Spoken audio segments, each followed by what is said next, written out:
네, 3교시 수업 시작하도록 하겠습니다. 자, 이번에는 우리 그 7페이지 제5절 두음법칙 할 차례죠. 길라잡이 보도록 하겠습니다. 한국어에서 두음법칙이란 세 가지 종류를 가리켜요. 그래서 첫째, 두음 리을이 니은이 되는 현상이고, 둘째, 두음 야녀 요뉴니가 야요 요유이가 되는 현상. 셋째, 두음 랴려 료류리가 야녀 요유를 거쳐 야요 요유가 되는 현상이다. 자, 이거 먼저 아셔야 그래서 그래야 두음법칙. 지금 이제 10항에서부터 11항, 12항 요 3항에 걸친 내용이거든요. 예, 근데 요 길라잡이를 아셔야 그래야 요 뒤에 내용이 좀 이해가 수월해집니다.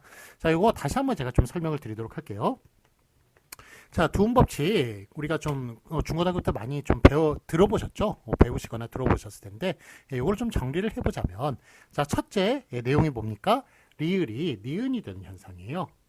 자, 일단은 두음법칙, 두음법칙이라고 하는 것은 그 단어의 제일 첫머리, 단어의 첫 글자의 초성, 그 부분을 얘기하는 거죠. 그 부분에 한국에서는 리을이 올 수가 없습니다. 거기에 리을이 오는 것은 다 니은으로 바뀐다. 뭐 로인이 노인이 된다든지 뭐 이런 현상을 얘기를 하는 것입니다.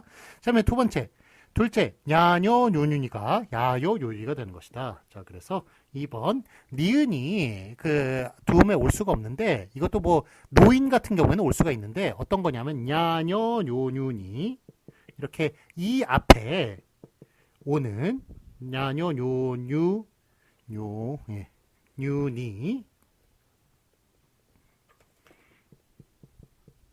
같이 이렇게 이 앞에 이하잖아요. 이어, 이오, 이유, 이. 요 이 앞에 우리 저기 앞에서 이렇게 요거는 요런 게 붙는다고 그랬죠? 이렇게 N자, N 요런 게 붙는다고 앞에 설명을 드렸는데, 이런 게 못 옵니다. 한국어에서는. 그러니까 두음에 요런 게 못 와요. 그래서 얘네들은 다 어떻게 바뀌느냐? 야여, 요유, 이로 바뀐다.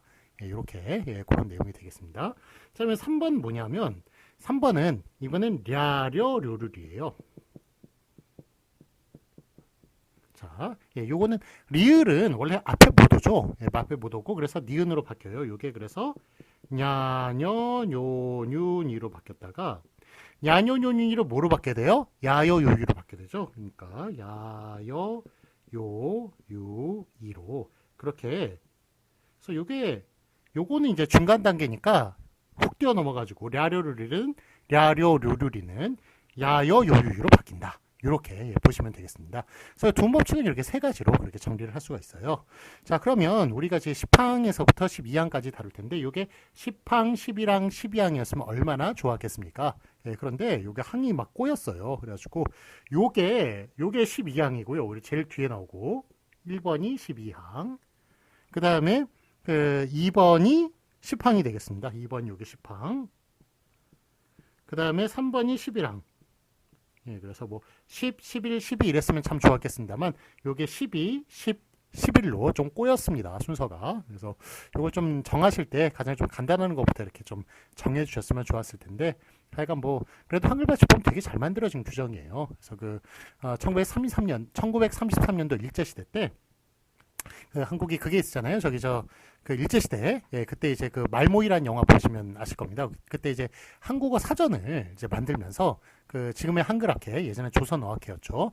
예, 만들면서 그러면서 사전을 만들기 위해서는 규정이 필요하니까 그때 만들었던 게 한글받침법 통일안이에요. 예, 그래가지고 그걸 되게 신중을 기해가지고 잘 만들었는데, 예, 그러다가 이제 그게 뭐 조선어 공부하고 우리 뭐 물론 이제 우리 독립 그것과, 예, 우리 정신과 이제 그 한국의 정신과 이제 맞닿아 있는 그런 그 훌륭한 일이었죠. 그런데 일본에서 그거를 이제 독립운동을 한다라고 그렇게 누명을 씌워가지고, 그래서 막 여러 사람이 고초를 겪고 막 감옥에서 죽고 이런, 그런 그 한국어 학자들이 그런 이제 고초를 겪은 그런 사건이 조선어학회 사건이죠.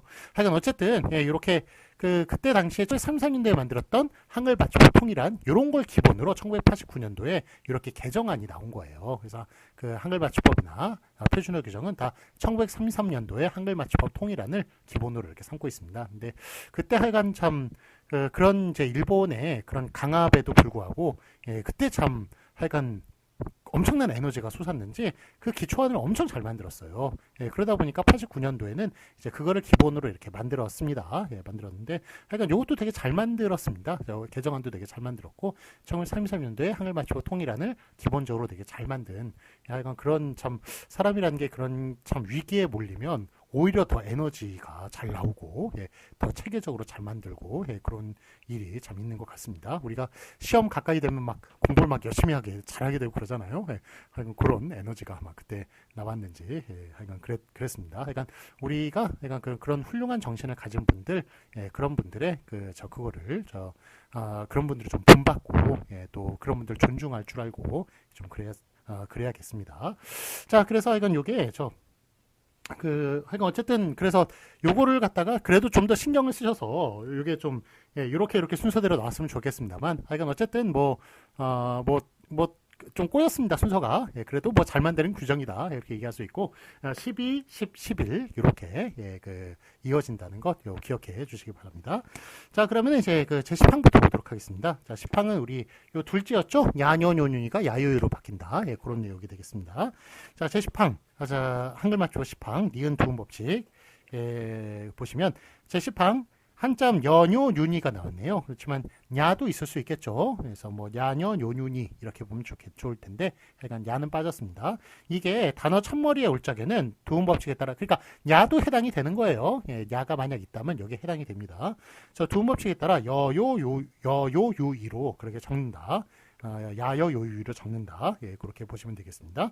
기억을 취하고 니은을 버림. 그래서 기억이 맞고 니은이 틀리다는 이야기인데 자, 예를 보시겠습니다. 자, 여자와 여자가 있습니다. 자, 여자라고, 그러니까, 원래는 여자죠. 남녀 할 땐 여잖아요. 예, 그런데 여자, 이렇게 적을 때는 요거는 이제 두음의 환경이 되는 거죠. 단어의 제일 첫머리, 두음의 환경이 되다 보니까 그렇게 여자로 그렇게 적어주는 것을 볼 수가 있습니다. 연세가 연세로 저렇게 적어줘야 되고요. 뇨소, 원래 그 한자가 뇨, 니, 닉 이런 거예요. 예, 그런데 두음의 환경에서는 이게 다 이응으로 바뀌어서 연세, 요소, 유대, 이토, 익명 이런 식으로 적어줘야 맞다는 것입니다. 자, 이번에는 다만을 보도록 하겠습니다. 다음과 같은 의존 명사에서는 야녀음을 인정한다. 다만이라고 하는 것은 예외적인 것을 말씀드렸죠. 예, 그래서 의존 명사 같은 경우에는 이렇게 두음 법칙 적용을 안 받습니다. 예, 그래서 양중, 연 이런 것들은 다 두음 법칙을 적용했다면 양중, 연 이렇게 적어야겠습니다만 예, 이런 것들은 의존 명사는 두음 법칙의 적용을 안 받으니까 예외적으로 양중, 연 할 때 연 이렇게 적어주는 것을 볼 수가 있습니다. 그다음에 해설 고유어 중에서도 다음 같은 의존명사에서는 두음 법칙이 적용되지 않습니다. 그러니까 뭐 한자어건 고유어건 의존명사면 두음 법칙 적용하지 않는다라고 볼 수 있습니다. 그래서 녀석이나 년이나 님이나 잎이나 이런 것들은 다 두음 법칙 적용하지 않습니다. 자, 그다음에 두음 법칙 적용하지 않는 것도 하나 더 말씀드릴게요. 냠냠 맛있게 냠냠 먹는다. 그것도 냠냠이에요. 냠냠. 예, 왜냐하면 이제 그거는 이제 그러니까 그 의존명사가 아닌데도 하여간 그거는 이제 똑같이 적어줘야 된다는 그런 규정이 있다고 그랬죠, 제가. 예, 그러니까 우리는 의성 의태어 같은 경우는 똑같이 적어줘야 되는 똑똑똑딱처럼 그렇게 비슷한 음절이나 아니면 같은 음절은 똑같이 적어줘야 된다는 그런 규정에 따라서 냠냠이라고 그렇게 적어줘야 된다는 것. 예, 그것도 같이 좀 기억해 주세요. 이거는 의존명사는 아니지만 예외적으로 그것도 역시 두음 법칙을 적용하지 않는 그런 이제 규정이다. 예, 뒤에 표준어 규정에 나옵니다. 예, 이런 것도 같이 기억해 주시기 바랍니다. 자, 그 다음에 이번에는 부침 1번 보시겠습니다. 단어의 첫머리 이외의 경우에는 본음대로 적어요. 그래서 남녀, 당뇨, 결류, 은닉 이런 식으로 예, 그렇게 그 단어의 첫머리가 아니면 그 두음 법칙이 적용될 이유가 없죠. 예, 그렇기 때문에 남녀의 여, 당뇨의 요, 결류의 유, 은닉의 닉 이런 것들은 다 두음 법칙을 적용하지 않는 것을 볼 수가 있습니다. 그 다음에 부침 2번 보시겠습니다. 접두사처럼 쓰이는 한자가 붙어서 된 말이나 합성어에서 뒷말의 첫 소리가 니은 소리로 나더라도 두음 법칙에 따라 적는다. 예, 요거 쭉 이렇게 읽으면은 그냥 쭉 읽혀지죠. 예, 그렇지만 뜻을 파악하지 못하면 예, 요게 하얀 건 그게 되고 종이가 되고 예, 그 까만 건 이제 글씨가 되는 그런 현상이 벌어지는 거죠. 그러니까 우리가 글을 읽을 때 이해가 가야 돼요. 이해가 가야 그게 문해력이 있는 거죠. 리터러시라고 하는 문해력이 생기는 것인데 하여간 요 내용들이 다 범상치 않은 다 규정들이 심상치 않은 내용이다 보니까 하여간 이게 좀 같이 저와 같이 공부를 하지 않으면 이거 그냥 읽고 넘어가고 이러는 경우가 많아요. 우리 규정들이 좀 다 그렇습니다. 예, 그러다 보니까 좀 중간에 설명이 필요하고 예, 해설이 필요하고 이런 교사가 좀 필요한 그런 이제 다 규정들이라고 얘기할 수 있겠습니다. 자, 부침 2번 보시면 제가 그냥 빠르게 읽었죠. 그렇지만 잘 읽어보세요. 접두사처럼 쓰이는 한자, 이게 뭡니까? 접두사처럼 쓰이는 한자가 붙어서 된 말, 이런 것들은 신여성, 공연불, 우리 뒤에 그 8페이지 나오죠. 이렇게 신이나 공이나 이런 것들을 이야기하는 거예요. 그런 거나, 이게 뭐 접두사는 아닙니다만 접두사처럼 쓰이는 한자어, 한자 이런 게 붙은 그런 말이나, 아니면은 남존 여비, 요게 이제 합성어거든요. 그러니까 접두사처럼 쓰이는 한자가 붙어서 된 말이나, 아니면 합성어에서, 그러니까 두 개예요. 접두사처럼 쓰이는 한자가 붙어서 된 말, 아니면 합성어, 요 두 개에서 뒷말의 첫 소리가 니은 소리라 하더라도 두음 법칙에 따라 적는다. 그러니까 요거는 두음의 환경은 아니지만 두음 법칙을 따른다라는 이야기가 되겠습니다. 자, 예를 보시면 8페이지에 신여성, 이런 식으로. 원래 신여성이니까 여성이라고 적어야 돼. 왜냐하면 이게 둘째 글자잖아요. 두 번째 글자에서 첫 음절이니까 이거는 둘씩 따르지 않아서 신여성이라고 그렇게 적어야 될 것 같습니다만, 우리가 읽을 때 이거를 신여성 이렇게 읽는 게 아니라 신여성 이런 식으로 읽거든요. 이렇게 끊어서 읽으니까 이런 경우에는 접두사처럼 쓰이는 한자가 붙은 것에서는 두음 법칙을 적용한다. 이런 얘기가 되겠습니다. 그 다음에 공연불도 마찬가지예요. 이것도 공연불 이렇게 얘기하는 게 아니라 공연불 이런 식으로 우리가 좀 끊어서 읽는 그런 경향이 있다 보니까, 그래서 두음 법칙을 적용해서 두음의 환경은 아니지만 두음 법칙을 적용해서 공연불 이런 식으로 쓰는 것을 볼 수가 있습니다. 남존 여비도 마찬가지예요. 남존 여비 이렇게 얘기하지 않고 남존 여비 이런 식으로 이렇게 끊어서 이렇게 읽으니까, 그래서 뒤에 여비를 저 두음칙을 적용해서 남존 여비가 아니라 남존 여비로 그렇게 쓰는 것을 볼 수가 있습니다. 여대 수업을 하는데 참 남존 여비 요런 뭐 용례를 이제 드니까 참 저도 참 무한합니다. 그러니까 요런 그 용례는 좀 바꿔주는 게 좀 우리 시대에 맞다고 얘기를 할 수가 있겠군요. 다음에 그 아래 이제 해설 보시면 신년도, 구년도 등은 그 발음 형태가 신년도, 구년도이며, 그래서 신년도, 구년도로 부석되는 구조이므로, 그러니까 신년도, 구년도이고, 그리고 신년 플러스 도, 구년 플러스 도로 분석되는 구조이므로 이 규정이 적용되지 않는다라는 걸 볼 수 있습니다.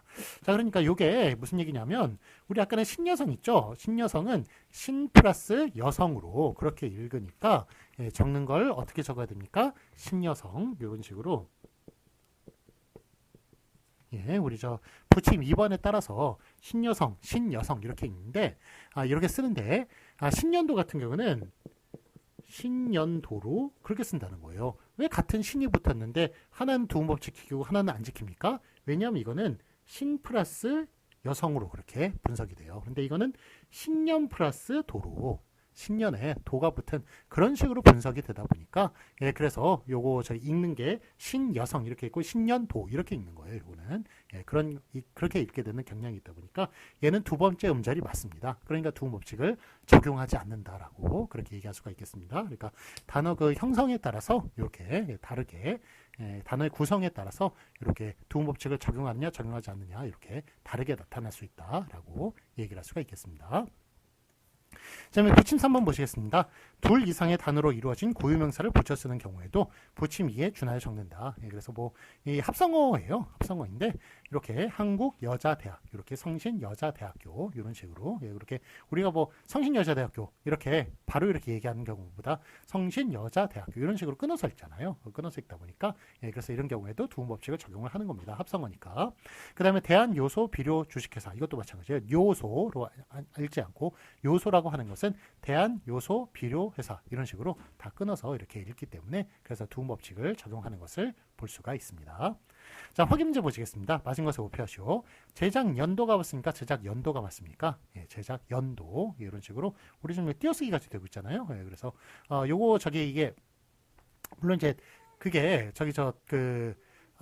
요게 우리 아까는 의존명사 있죠? 의존명사 같은 경우는 두음 법칙 적용하지 않는다라고 그랬죠. 그렇지만 요게 제작 연도에 이런 식으로 쓰인 경우에는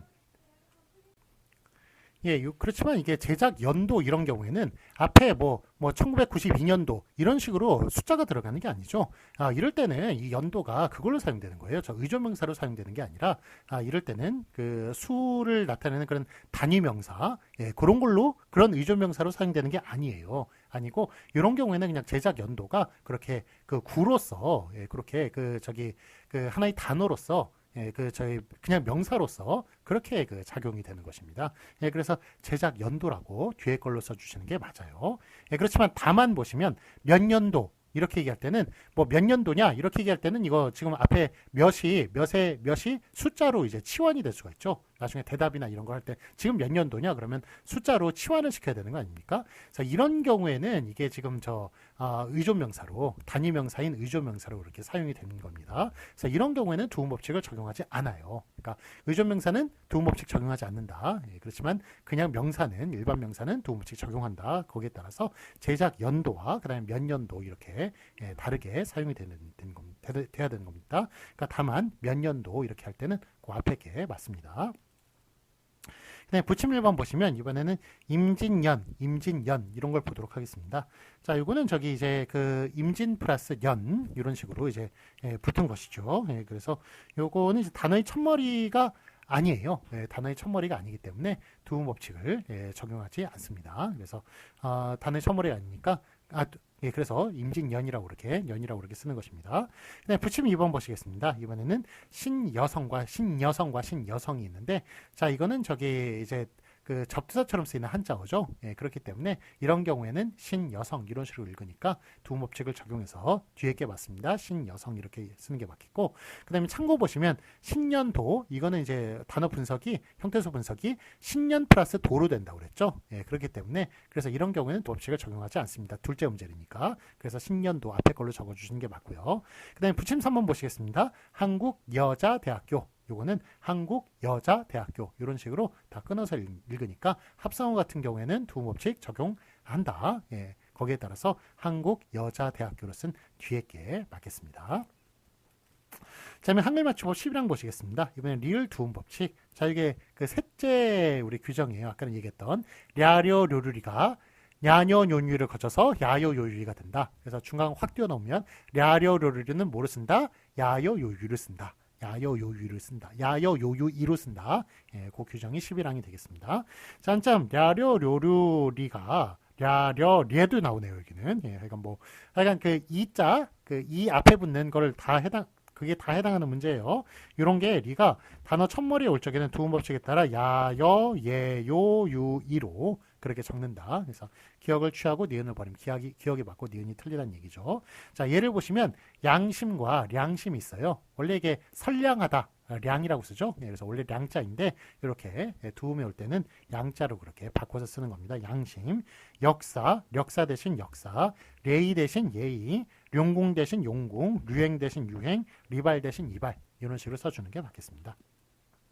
자, 근데 북한 같은 경우에는 이게 저기 두음 법칙을 또 지키지가 않죠. 그래가지고 리웅평이니 리발소니 이런 식으로 이렇게 쓰는 것을 볼 수가 있습니다. 자, 그런데 이게 북한이 지금 평양 사투리가 거기 북한의 문화어라고 그래가지고 북한의 표준 아닙니까? 예, 그런데 평양 사투리만 신기하게 그렇게 두음 법칙을 지키지 않는다고 그래요. 함경도나 다른데 저기 황해도나 이런 데는 다 두음 법칙을 지킨다고 합니다. 예, 그런데 평안도 거기에만 두음 법칙을 지키지 않아서 그래서 그런 현상이 벌어진다고 하네요. 그런데 하여간 다른 지역은 다 지키니까 어떻게 좀 그거는 북한의 표준어가 좀 하여간 특수한 그런 저기 두음 법칙을 지키지 않는 식으로 이렇게 특수하게 좀 정해졌다 그렇게 얘기를 할 수가 있겠습니다. 자, 다음에 이제 다만 보시면 이번에는 다음과 같은 의존명사는 본음대로 적는다. 자, 예를 보시면 면리냐 이런 식으로 의존명사는 두음법칙 지키지 않는다고 그랬죠. 그래서 요거 10항과 마찬가지로 11항에서도 바로 예외적인 것이라고 얘기할 수 있겠습니다. 의존명사 두음법칙 지키지 않습니다. 그럴 리가 없다. 똑같이 리를 쓰지만 위에는 이제 단위명사고 그 다음에 아래 거는 이제 이유를 묻는 것이죠. 그래서 하여간 이런 의존명사 두음법 보는 대로 적습니다. 두음법칙 지키지 않습니다. 그 다음에 부침 1번 보시겠습니다. 단어의 첫머리 이외의 경우는 본음대로 적는다. 즉 두음의 환경이 아닌 곳에서는 그렇게 그 두음 법칙을 지킬 이유가 없는 것이죠. 그래서 예를 보시면 계량 설량, 수력, 협력, 사례, 혼례 이런 식으로 자, 다 둘째 음절에서는 다 두음법칙 지키지 않고 량, 력, 례 이런 식으로 쓰고 있는 것을 볼 수 있어요. 와룡, 쌍룡, 하류, 금류, 도리, 진리 이런 식으로 둘째 음절에서는 두음법칙 지키지 않습니다. 자, 근데 해설 보시면 쌍룡 있죠? 쌍룡이 쌍룡이냐 쌍용이냐 많이 좀 헷갈려요. 네, 근데 쌍용 자동차는 쌍용 자동차거든요. 그런데 그거는 두음법 저기 잘못 쓴 겁니다. 예, 여기 지금 저 쌍용 자동차가 예, 한글 맞춤법 이렇게 89년도에 개정되기 전에 예, 만들어진 회사예요. 그러다 보니까 예, 지키지 않은 쌍용 자동차 이런 식으로 쓰기습니다만 예, 그렇지만 예, 그 이후에 만들어진 한글 맞춤법에서는 그 표기는 틀린 표기가 되겠고요. 쌍룡이라고 적어야 맞겠습니다. 예, 왜냐하면 이런 것에 쌍은 수량 단위를 표시하지 않아요. 그리고 또 쌍용이 하나의 단어로 이어져 쓰고 있습니다. 그래서 쌍용 이런 식으로 쌍용 이런 식으로 읽는 게 아니라 쌍용 이렇게 하나로 그렇게 하나의 단어로 그렇게 이어져 있으니까 그래서 쌍용이 아니라 쌍용으로 그렇게 적기로 하였습니다. 그래서 쌍용은 쌍용이다. 예, 그거 예, 꼭 기억해 주세요. 그 다음 19페이지 보시겠습니다. 다만 모음이나 니은 받침 뒤에 이어지는 렬율은 열율로 적는다.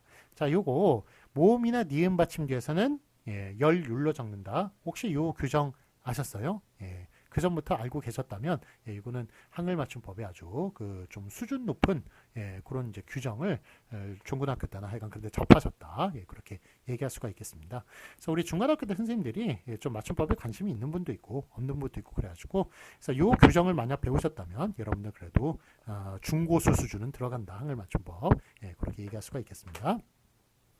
자, 그래서 어쨌든 이게 그 니은이나 그 모음이나 니은 뒤에서는 렬율은 열율로 적는다라는 그런 이제 그 예외적인 예, 그런 게 있는 거예요. 그래서 저 둘째 음절이지만 열율로 모음이나 그 니은 뒤에서는 열율로 그렇게 두음 법칙을 지키면서 그렇게 쓴다라는 그런 내용이 되겠습니다. 그래서 자, 이게 나열 있죠? 우리가 나열. 예, 그 다음에 행렬 이렇게 적어줘야 돼요. 예. 여기 같은 렬입니다만 왜 나열은 나열이라고 적습니까? 모음 뒤거든요.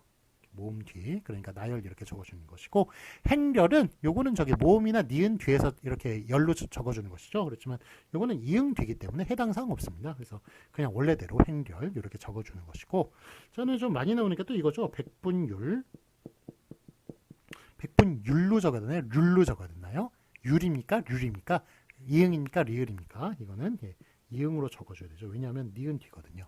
그렇죠. 그렇지만 시청 율입니까? 률입니까? 이건 률이에요. 왜냐하면 이거는 이응 뒤니까. 이응 뒤. 이응 뒤는 안 지킵니다. 니은이나 모음 뒤예요. 예, 그렇기 때문에 시청 률로 행렬로 그렇게 써줘야 맞다. 예, 그렇게 얘기할 수 있겠습니다. 그래서 요거 같이 이렇게 좀 알아두시면 좋겠네요. 자, 그래서 예를 보시겠습니다. 나열 대신 나열로 이렇게 적어야 되고요. 예, 왜냐하면 이건 모음 뒤니까 분열 대신 분열로 적어야 됩니다. 니은 뒤죠.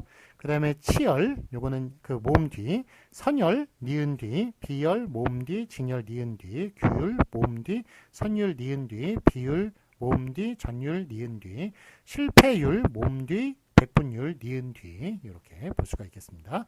이응 뒤에서는 두음법칙 지키지 않습니다. 그래서 이응 뒤에서는 그냥 렬률로 그렇게 리을로 적어주셔야 맞습니다.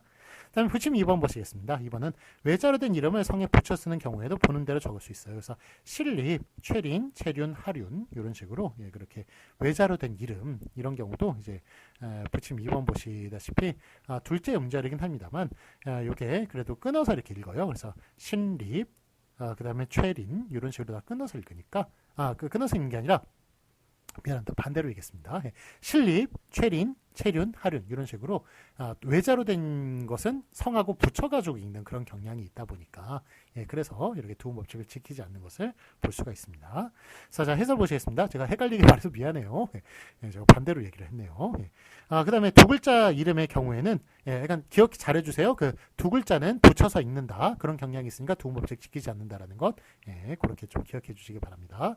그 다음에 두 글자 이름의 경우에는 박린수, 김준식처럼 적는 것이 허용되지 않아요. 예, 그래가지고 박린수, 김준식 이런 식으로 두 글자로 된 이름, 성 하나에다 두 글자로 된 것은 두음 법칙 예, 지켜야 됩니다. 그거는 예, 이건 끊어서 읽으니까 두음 법칙 지켜야 되지만 두 글자일 경우에는 예, 두음 법칙 지키지 않는 것을 허용한다. 예, 그렇게 그렇게 말할 수 있습니다. 그러니까 보는 대로 적을 수 있다예요. 그러니까 허용을 하는 거예요. 원래는 신입, 최인, 최윤, 그 다음에 하윤 이런 식으로 적어야 맞는 거예요.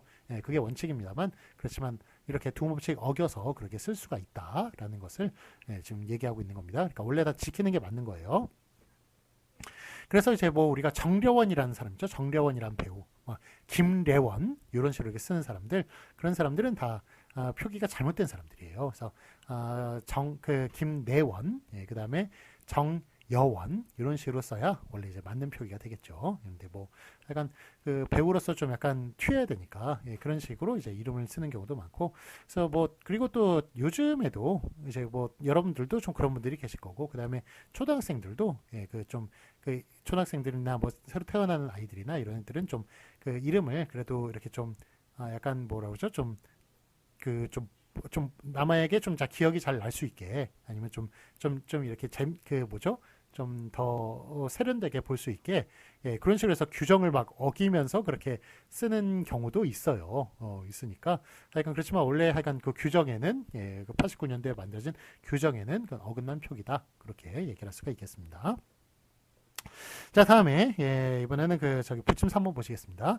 본말에서 보는 대로 소리 나는 것은 보는 대로 적는다. 그래서 이제 그 예를 보시면 국련, 대한교련 이런 식으로 적어주는 것을 볼 수 있어요. 그래서 이게 그 국제연합이 줄어들어가지고 국련이 됐습니다만, 요게 이제 줄어들면 국연 이런 식으로 얘기한다기보다는 국련 이런 식으로 그냥 짧게 하나로 붙여서 얘기를 해요. 그러다 보니까 이렇게 요건 이제 두문자어라고 그러죠. 절단어 중에 두문자어라고 그러는데, 앞에 글자만 이렇게 끊어가지고 그렇게 이제 단어를 만든 것은 이렇게 두문법칙을 적용하지 않습니다. 대한교련도 마찬가지고, 가장 대표적인 게 정경련이죠. 그러니까 전국 경제인 연합회, 그게 줄여서 전경련이라고 하는데, 그 련도 두문법칙 지키지 않고 정경련이라고 그렇게 쓰는 것을 볼 수가 있습니다. 네, 부침 4번 보시겠습니다. 접두사처럼 쓰이는 한자가 붙어서 된 말이나 합성어에서, 자, 이번에 두 글자예요. 두 번이에요. 역시 하나. 접두사처럼 쓰이는 한자가 붙어서 된 말, 그 다음에 합성어, 여기에서 뒷말의 첫 소리가 니은 또는 리을 소리로 나더라도 두음법칙에 따라 적는다. 자, 이거는 시팡에서로 나온 이야기인데 이것도 마찬가지예요. 끊어서 읽으니까, 예를 들면 역이용 이런 식으로 하니까 역리용이라고 적지 않고 역이용 이런 식으로 쓰는 것을 볼 수 있습니다. 끊어서 읽으니까요. 연이율, 이런 식으로 연이용, 연이율 이런 것들은 이제 그 접두사처럼 쓰이는 한자어가 붙은 것이고, 역이나 연이나, 그 다음에 열역학, 해외 여행 이런 것들은 이제 합성어라고 볼 수 있겠죠. 그래서 해외 이런 이제 이런 말과 역학, 여행 이런 말들이 붙은 합성어일 경우에는 역시 끊어서 읽는 경향이 있으니까 이렇게 두음법칙을 지키는 것을 볼 수가 있습니다. 자, 그럼 해설 보시겠습니다. 사람들의 발음 습관이 본음의 형태로 굳어져 있는 것은 예외 형식을 인정해요.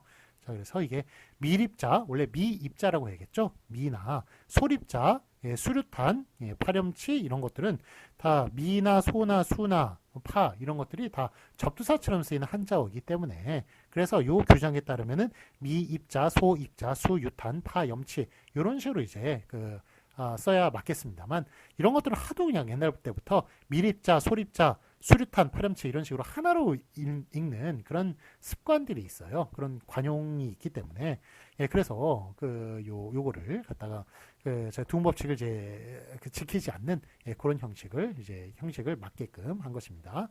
그래서 이런 부침 4번의 해설 같은 게 대단히 좀 힘든 문제예요. 왜냐하면, 자, 일단은 둘째 음설 이하에서는 두음법칙 지키지 않는 거죠. 그래서 그게 원래 원칙이에요. 원칙인데, 그런데 지금 역이용이나 연이율 이런 것들은 두음법칙을 지금 지켜야 되는 것들 아닙니까? 둘째 음절인데 두음법칙을 지켜야 되는 애들이에요. 그래서 예외가 생겼고요. 그런데 이런 예외 중에서도 미립자, 소립자, 수류탄, 파렴치 이런 애들은 또 그 예외를 또 지키지 않고 또 두음법칙을 지키지 않고 그렇게 써줘야 되는 겁니다. 그러니까 예외가 또 생긴 거예요. 그러니까 한마디로 예외가 생긴 거예요. 일단은 두음법칙이 있는데 둘째 음절은 두음법칙을 지키지 않으니까 예외가 있는 거고요. 그 다음에 둘째, 이번에는 둘째 음절이지만 두음 법칙을 지켜야 되는 경우, 접두사처럼 쓰이는 한자어가 붙어서 낱말이나 합성어 이럴 경우에는 또 두음 법칙 지켜야 되죠. 그러니까 예외가 생긴 거고요. 마지막으로 이런 경우라도 미립자, 소립자, 수류탄, 파렴치 이런 것들은 다 두음 법칙을 이제 지키지 않죠. 하나로 자꾸 읽는 버릇이 있다 보니까. 그래서 이거는 예외 이런 게 있다 보니까 그러니까 한글 맞춤법이 참 힘들다. 예, 그렇게 얘기할 수가 있겠습니다. 그냥 예외에 하나만 인정을 하든가 아니면 예외를 전체를 인정을 하지 않든가. 예, 그러면 얼마나 참 편하겠습니까? 그런데 우리의 언어 현실이 그러지 못하기 때문에 예외까지 예외 하나 있는 것도 헷갈리는데 예외 예, 이거 더 헷갈립니다. 예외 이렇게 세 가지로 하면은 정말 참 복잡하죠. 예, 그런데 하여간 어쨌든 우리의 언어라는 게 그렇게 좀 그 규칙대로 탁탁 떨어지지 않는 그런 쉽지가 않다는 겁니다. 그런 규칙을 만들기가 쉽지가 않기 때문에 그래서 생긴 이제 한글 맞춤법이 상당히 어려운 부분이다라고 그렇게 얘기를 할 수가 있겠습니다.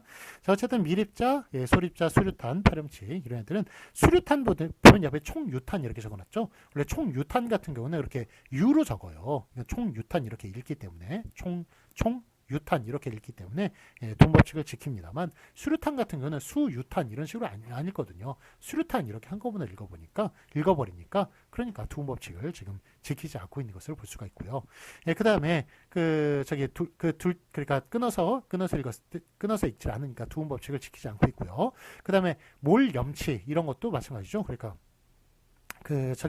파렴치 같은 경우는 파렴치로 이렇게 염치 이런 식으로 읽지 않고 파렴치 이렇게 읽어버리니까 두음 법칙 지키지 않고 있고요. 그렇지만 몰염치 같은 거는 몰염치 이런 식으로 끊어서 읽습니다. 그러다 보니까 두음 법칙 지키고 있고요. 그래서 요런 것들이 하여간 옛날부터 다 한꺼번에 읽으니까 두음 법칙 지키지 않는다. 그렇게 얘기할 수가 있겠습니다. 자, 다음에 다만 고유어 뒤에 한자어가 결합한 경우는 뒤에 한자어 형태소가 하나의 형태로 인식이 되므로 두음 법칙을 적용하여 적어요. 그래서 개연, 그 다음에 구름양, 허파숨양 이런 식으로 이렇게 쭉 나오고 있네요. 그러니까 얘네들은 좀 뒤에 이제 그 12항에 나오는 내용들이 있거든요. 그런 거고 좀 묶어서 이렇게 보시면 좋습니다. 그래서 이거는 량과 그 다음에 란이에요. 그래서 요거는 이제 두 가지로 그 12항에 나오는 또 규정이 있는데 같이 묶어가지고 보도록 하겠습니다. 그러면 그게 아마 이해가 쉬우실 거예요. 뒤에 보실 때도 그 이해가 쉬울 겁니다. 그래서 요게 그러니까 한자어 있죠. 한자어 뒤에서는 이게 그 량과 그 다음에 요거 란 이렇게 쓰는 거예요. 량란입니다. 그런데 고유어나 외래어 뒤에서는 이게 양이나 아니면 난으로 그러겠습니다. 그러니까 그 한자어 뒤에서는 량로 쓰고 고유어 외래어 뒤에서는 양으로 쓰고요. 한자어 뒤에서는 란이라고 쓰고 고유어 외래어에서는 난이라고 쓴다. 이렇게 기억해 주시면 되겠습니다. 그래서 자, 이게 만약에 이제 적설 눈 오는 것, 눈이 얼마큼 쌓였는지 보는 적설량인가요? 적설량인가요? 적설은 한자어예요. 그러니까 적설량이라고 적는 게 많겠고 오늘은 구름양이 많겠습니다. 라고 얘기할 때는 이제 고유어죠. 고유어니까 구름양이라고 구름량이 아니라 구름양이라고 그렇게 써줘야겠습니다. 그래서 고유어 외래어일 때는 요거를 끊어서 읽는 경향이 있어요. 그러다 보니까 두음 법칙을 이렇게 지키고 있는 것을 볼 수가 있습니다. 자, 투고 있죠. 투고는 한자거든요. 투고 란이라고 써주셔야 되고 만약에 이게 우리 스캔들이나 이런 거 적는 걸 가십이라고 그러거든요. 그래서 가십 외래어 그러면 란입니까 난입니까? 가십 란이 아니라 가십 난이라고 그렇게 써줘야겠습니다. 가십하고 난하고 끊어 있는 그런 경향이 있는 거예요. 그래서 요 지금 다만 같은 경우는 뒤에 있는 지금 여기에서는 이제 우리가 량만 나왔어요. 량과 양만 나왔는데 우리 12항에 똑같은 내용이 란과 난이 나오니까 같이 이렇게 묶어서 그렇게 이해를 해주시면 좋겠습니다. 자, 그래서 개연 그렇게 개는 이제 고유어니까 개연 이거는 이제 연도 나왔네요. 연도 해당하는데 연 같은 경우는 그렇게 많이 나오질 않으니까 량과 양을 그렇게 기억해 주시면 좋을 것 같습니다. 그래서 구름, 양, 허파숨, 양 이렇게 구름, 허파숨 이런 것들은 다 고유어니까 그래서 여기 그 량을 그렇게 적어주는 것을 양이라고 그렇게 적어주는 것을 볼 수가 있습니다. 자, 다음에 붙임 5번 보시겠습니다. 둘 이상의 단어로 이루어진 고유명사를 붙여서 쓰는 경우나 십진법에 따라 쓰는 수도 붙임 4에 준하여 적는다. 그래서 서울, 여관 이런 식으로 고유명사 이렇게 쓰는 경우 이것도 합성어니까 끊어서 읽어서 그래서 두음법칙을 적용하고요. 신흥 이발관 이것도 고유명사. 그 다음에 6666 이런 식으로 다 십진법에 따라서 수를 끊어서 읽죠. 끊어서 우리가 읽으니까 그러니까 6666 다 두음법칙을 지키고 있는 것을 볼 수 있습니다. 그 다음에 해설 보시면 6636 이것도 우리가 다 끊어서 읽잖아요. 그러니까 두음법칙 지키고 있고 우리 구구단 외울 때 같은 형식도 이해 준하여졌고 다만 56도나 66봉 등은 56, 66처럼 두 단어로 갈라진 구조가 아닙니다. 그래서 이거는 한꺼번에 읽어버리거든요. 그래서 보는 대로 이렇게 적습니다. 5, 6, 10도 마찬가지고요. 그래서 5, 6, 10 이런 것들은 대충 5, 6, 10개 가져와라 뭐 이런 식으로 이렇게 이야기를 그렇게 하는 그래서 5, 6, 10 그렇게 그냥 한꺼번에 읽어버리니까 두음법칙 지키고 있고요. 5, 6도 뭔지 아세요, 여러분? 5, 6도가 뭐냐면 어떨 때는 섬이 5개가 되고 어떨 땐 6개가 되는 섬이에요. 어떨 때 5개가 되나요? 밀물이 들어올 때 5개가 되죠. 썰물이 빠져버리면 6개가 되고 어떤 섬이냐면 이렇게 셋, 넷, 5개 있고 이렇게 하나가 작은 거예요. 그러다 보니까 밀물이 들어오면 섬이 하나, 둘, 셋, 넷, 5개가 되죠. 썰물로 이렇게 물이 빠져버리면 하나, 둘, 셋, 넷, 다섯, 여섯, 6개가 되네요. 이런 섬이 5, 6도라고 합니다. 그래서 그 옛날에 뭐 돌아와요 부산항이라는 조용필 노래를 보면은 5, 6도 돌아가는 연락선마다 이런 노래를 이제 그 가사 속에 들어가 있습니다. 그래서 5, 6도가 부산의 앞에 있는 되게 유명한 섬이에요. 그래서 그게 그 섬이 5개가 되기도 6개가 되기도 하고 그런 유명한 섬인데 그게 꼭 부산 앞바다에만 있는 것이 아니라 전체적으로 그러니까 모든 그 섬 통틀어서 5개나 6개가 될 수 있는 그런 섬, 이런 섬은 다 5, 6도라고 이렇게 부르는 겁니다. 그 다음에 6, 6봉 같은 경우에는 그 봉이 12개가 있는 거예요. 그러니까 6개가 있고 뒤에 또 6개가 더 있는 경우, 더 있는 그런 이제 산이 좀 거대해야겠네요.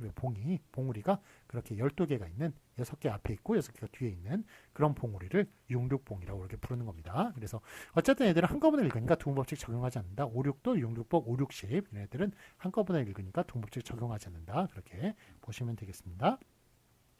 자, 10페이지 보시겠습니다. 자, 확인 문제 보시고 맞은 것에 오피하시오. 다만 면리, 몇이 이런 식으로 이거는 저 두음법칙 저 의존명사는 두음법칙 적용 하지 않는다. 거기에 따라서 면리라고 쓴 앞에 게 맞겠습니다. 그 다음에 붙임 1번 보시면 쌍용과 쌍용이 있네요. 요거는 쌍용이 맞겠습니다. 그래서 요거는 쌍용 이런 식으로 한꺼번에 붙여서 읽는 경향이 있으니까 쌍용 자동차는 틀린 표기고 쌍용이라고 이렇게 써주시는 게 맞겠습니다. 그 다음에 다만 실패률과 실패율이 있습니다. 요거는 실패율이라고 적는 게 맞겠죠. 렬률 같은 경우는 니은이나 모음 뒤에서 열율로 적는다. 거기에 따라서 실패의 패의 에는 모음이니까 모음 뒤에서는 실패율로 적는 뒤에 게 맞겠습니다. 그 다음에 붙임 2번 보시면 실립과 신입이 있네요. 요거 둘 중에 뭐가 맞습니까? 둘 다 맞아요. 그렇죠. 외자일 때는 두음법칙 어기는 것 허용하기로 했죠. 허용한 겁니다. 원칙은 신입이 맞아요. 그런데 실립이라고 그렇게 쓰는 둘 다 맞겠습니다. 뭐 실립 장군은 우리나라 그 임진왜란 때 전 육군을 몰고 갔다가 그 배수진을 쳐가지고 다 전멸하는 바람에 우리나라를 참 힘들게 만들었던 그런 장군님이시죠. 용감하긴 했지만 그 이순신 장군처럼 그렇게 지혜롭지 못했던 그런 장군이라고 얘기할 수 있겠습니다. 그 다음에 참고 보시면 정여원, 정여원 이렇게 써 있습니다. 요 두 개는 이제 그러니까 요거는 이제 그 두음법칙을 이름이 두 글자일 때는 두음법칙 지켜줘야 됩니다. 그러니까 정여원이라고 써주는 뒤에 게 맞겠습니다. 그 다음에 붙임 3번 전국경제인연합회는 정경련이라고 그렇게 쓰기로 했죠. 그러니까 이렇게 두 문자어 이런 식으로 앞에 음절 끊어가지고 그렇게 두 음절어 이렇게 끊어서 읽는 끊어서 만드는 이런 단어 같은 경우에는 한꺼번에 읽어버리니까 두음법칙 지키지 않는다. 그래서 정경련 뒤에 게 맞겠습니다. 붙임 4번 보시면 등용문과 등용문이 있어요. 자, 요거는 좀 시간이 다 됐네요. 붙임 4번부터는 조금 이상합니다만 이건 제가 다음 시간에 하도록 하겠습니다. 요거는 좀 설명이 필요해가지고 붙임 4번부터는 뭐 전에 것도 기억도 할 수 있으니까 더 뒤에 걸로 다음 주에 넘겨서 그렇게 하도록 하겠습니다. 네, 자, 오늘 하여간 뭐 그 고생 많으셨고요. 예, 그 듣느라고. 예. 자, 그러면 예, 오늘 거 좀 잘 배우시고 예, 복습하시고 예, 뭐 이렇게 보시다 보면은 한글 맞춤법에 대해서 예, 좀 체계가 생기면서 좀 더 많은 세계가 아마 보이실 겁니다. 자, 그러면 예, 오늘 그 한 주 이제 월요일이니까 한 주 보내시고요. 우리 다음 주에 뵙도록 하겠습니다. 예, 안녕히 가세요. 감사합니다.